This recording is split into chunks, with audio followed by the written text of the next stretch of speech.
Сәлем достар.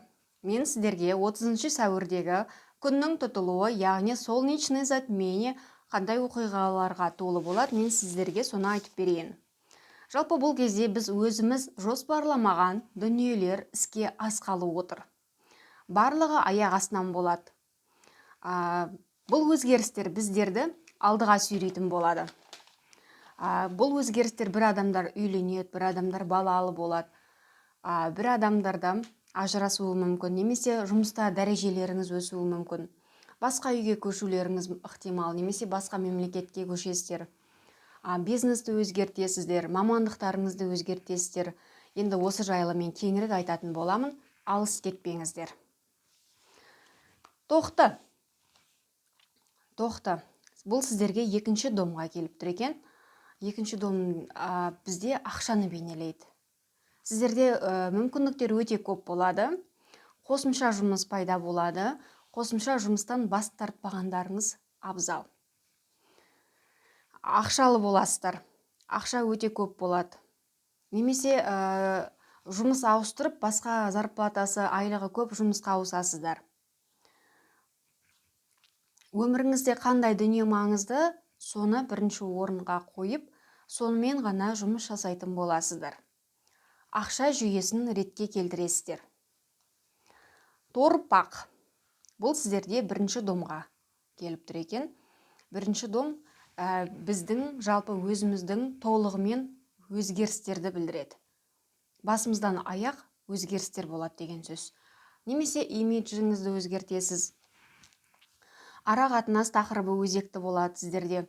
Серіктеспен жұмыс жасайсыздар. Немен айналыссам болады деген сұраққа жауап бересіздер. Елге өзімді қалай таныстырсам болады деген сияқты өздеріңізде өте көп ой келеді. Айналадағы адамдарыңыз өзгеретін болады. Бұл жерде енді ара қатынас тақырыбы өзекті болғандықтан жолдасыңызбен абайлап сөйлескендеріңіз ықтимал. Себебі ажырасу қаупі бар. Егіздер. Егіздер сіздерге 12-ші домға келіп тұр екен. 12-ші дом жалпы елге көмектесесіз, қайырымдылықпен көбірек айналысасыздар, ем аласыздар. 12-ші дом больницаны білдіреді. Сол себептен ем аласыздар. Көшу болады. Шығармашылық жұмыспен айналысасыздар. Бір 12-ші дом әрі құпияны білдіреді, бір құпияларыңыз ашылуы ықтимал. Сол себептен абай болыңыздар. Шаян. Шаяндар 11-ші домға келіп тұр екен. Сіздер жаңа достар пайда болады. Өзіңіздің жаңа командаңызды жинайтын боласыз. Әлеуметтік желіде онлайн жұмыс жасайтын боласыз. Осы достарыңызға қатысты тақырыптар өзекті болады. Достарыңызбен кездесесіздер, достарыңызбен көбірек әңгіме дүкен құратын боласыздар. Арыстан. Арыстан сіздерге 10-ші домға келіп тұр екен. Сіздер жұмыс, статус, өмірге деген мақсаттарыңыз, осы тақырыптар өзекті болады. Статустарыңыз яғни өзгереді. Мысалы, сіз қазір қыз болып жүрсеңіз, тұрмысқа шығуыңыз ықтимал. Келін аталынасыздар, немесе балалы болып мама боласыздар. Мүмкін жұмыста дәрежелеріңіз өсіп, бастық болуларыңыз да ықтимал. Енді әркімде әртүрлі жағдай болады. Жұмыстарыңыз өзгереді, немесе жұмыстағы бастықтарыңыз өзгереді. Басқа жұмысқа орналасуларыңыз да ықтимал. Немесе өздеріңіздің бір кәсіптеріңізді бастап жұмыс жасайтын боласыздар. Басқа үйге көшу де ықтимал. Жалпы бұл өзгерістерді сіздер асцендент бойынша, өздеріңіздің белгілеріңіз бойынша, және де лунный знак бойынша қарауларыңызды сұраймын. Сол кезде толығымен шығатын болады. Және бұл солнечный затмение дегеніміз күннің тұтылуы бізде бір 5-6 жыл бұрын, немесе 10 шақты жыл бұрын бір оқиға болады. Соның жалғасы болуы ықтимал. Мысалы, мен осыдан бір 10 жыл бұрын 2012 жылы бір жұмысқа кірген болсам, 2013 жылы. Мүмкін енді биыл менде жұмыста өсу болуы мүмкін, немесе басқа жұмысқа ауысуы ықтимал, немесе жұмыста бір бастығым ауысуы мүмкін деген сияқты өзгерістер болады. Бір 5-10 жыл бұрынғы өтіп кеткен оқиғалардың жалғасы болады деген сөз. Затменияны солай деп аталады. Бекештер. Бекештерге сіздерге 9-шы домға келіп тұр екен. Шетелмен байланысты жұмыстарыңыз болады. Шетелге шығасыздар, немесе шетелге көшесіздер, немесе шет тілдерін оқу маңызды болады. Білім алуға өте жақсы кезең. Таразы. Сіздерге 8-ші домға келіп тұр екен. Жалпы 8-ші дом бұл ақшаны бейнелейді. Жалпы 8 саны нумерология бойынша ол да ақшаны бейнелейді.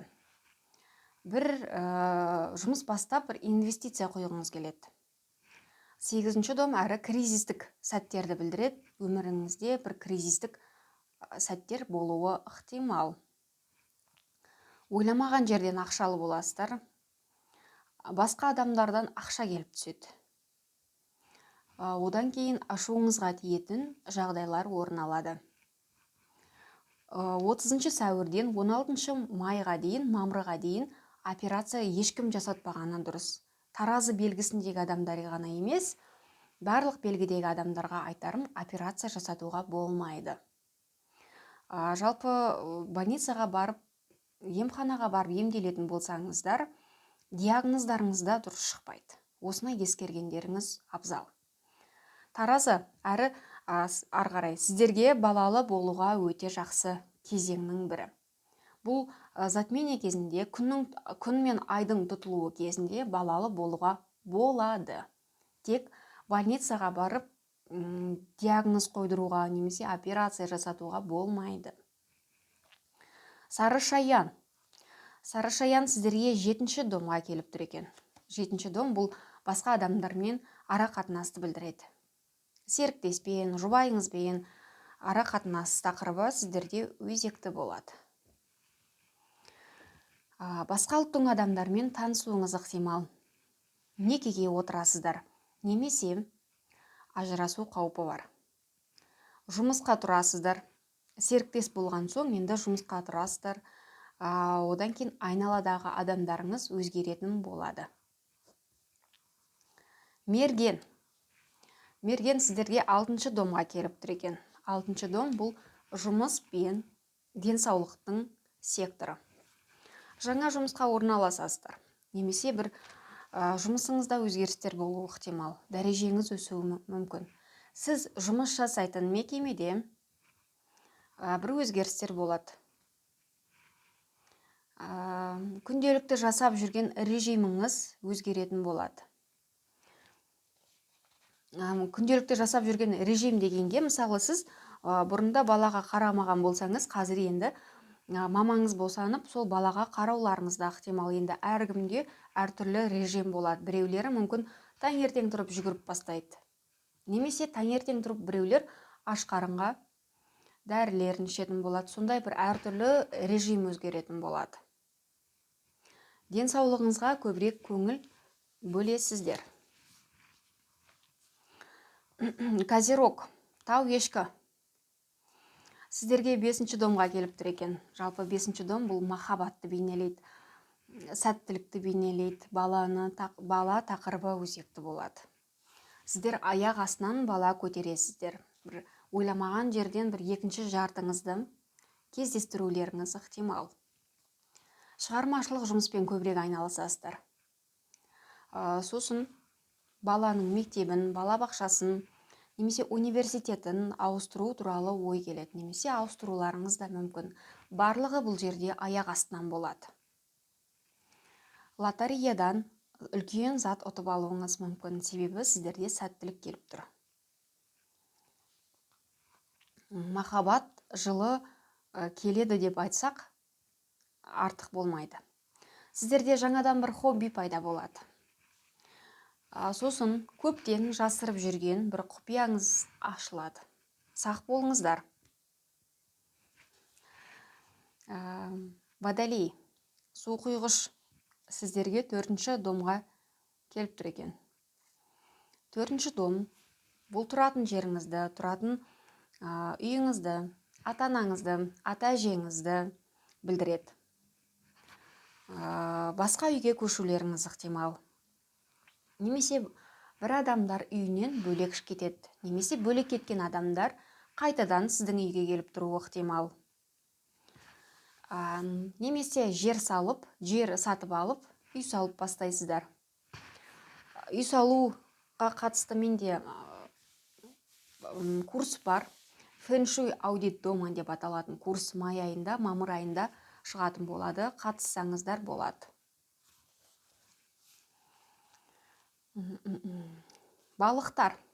Балықтар сіздерге 3-ші домға келіп тұр екен. 3-ші дом машинаны білдіреді, туысқандарды білдіреді, бауырларыңызды білдіреді, көршілерді білдіреді. Осы тақырыптар өзекті болады. Бір туысқандарыңызда бір жаңалықтар болуы ықтимал. Көп туысқандарыңызбен араласпай жүрсеңіз, қонаққа барасыздар. Олар сіздерге қонаққа келуі ықтимал. Шет тілдерін меңгеретін боласыздар. Машина аласыздар немесе сатасыздар. Әртүрлі курстарға қатысуға өте жақсы кезең. Сіздер сосын басқа үйге көшесіздер.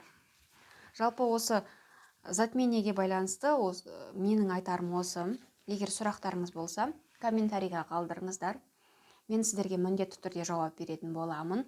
Және де асцендентті, және де лунный знакты, бадзи бойынша белгіні сіздер интернеттен таба аласыздар. Өте оңай. Жазсаңыздар шығады. Және де бадзи бойынша мен қандай белгіге жатам деген сұраққа менің видеомда бар, соны көрсеңіздер болады. Жақсы, рахмет, тыңдағандарыңызға рахмет, сау болыңыздар.